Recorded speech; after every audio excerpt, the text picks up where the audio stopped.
semuanya, kalian pada tahu nggak sih bahwa sistem pendidikan di Indonesia itu dinilai bunuh kreativitas pelajar di Indonesia? Lingkungan sekolah dan sistem pendidikan kita saat ini dinilai memiliki potensi yang sangat besar untuk membatasi kreativitas kita.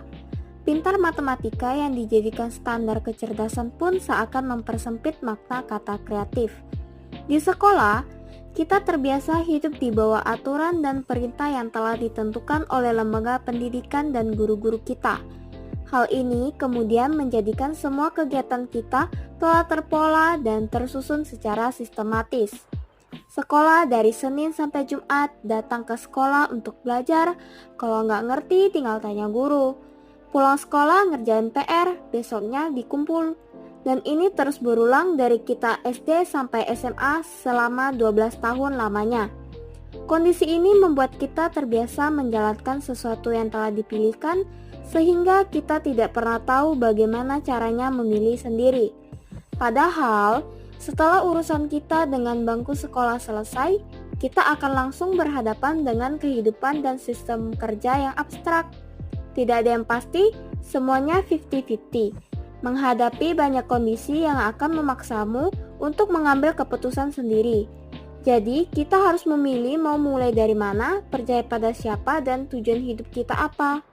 Pandangan mahasiswa, pendidikan di Indonesia sudah tertinggal jauh dibanding dengan pendidikan yang ada di luar Indonesia. Menurut data worldtop20.org tahun 2023, peringkat pendidikan Indonesia berada di urutan ke-67 dari total 209 negara di seluruh dunia. Urutan Indonesia tersebut berdampingan dengan Albania yang menempati posisi ke-66 serta Serbia di posisi ke-68. Peringkat tersebut dihasilkan dengan berdasar pada 5 tingkat pendidikan di Indonesia, yakni tingkat pendaftaran sekolah anak usia dini sebanyak 68%, tingkat penyelesaian sekolah dasar atau SD 100%, tingkat penyelesaian sekolah menengah 91,19%, tingkat kelulusan SMA 78%, dan tingkat kelulusan perguruan tinggi 19%. Wow, ternyata pendidikan di Indonesia sudah tertinggal jauh ya. Selain itu, ada faktor lain juga yang menyebabkan pendidikan di Indonesia tertinggal.